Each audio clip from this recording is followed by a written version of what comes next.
وفي فقر وفي جهل، لازم يبقى في حلول غير منطقيه. رجل الشارع يريد مشروع قومي حقيقي توظف فيه طاقات المصريين. يمكن انا عاوز اشير لحاجه مهمه جدا يا استاذ ايهاب. اتفضل.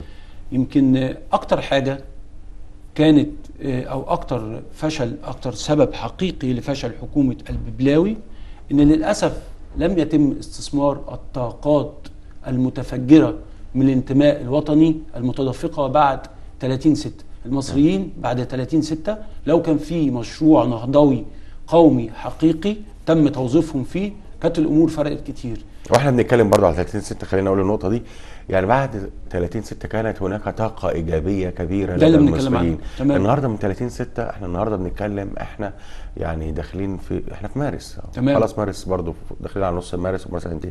هل الطاقه الايجابيه لما بتقابلوا الناس في الشارع نفسنا نعمل ونفسنا نعمل، وكان في افكار وكان في حماسه وكان في حاجات كتيره جدا، هل الطاقه الايجابيه دي لسه موجوده عند الناس ولا قلت؟ الطاقة الإيجابية إلى حد كبير مش موجودة.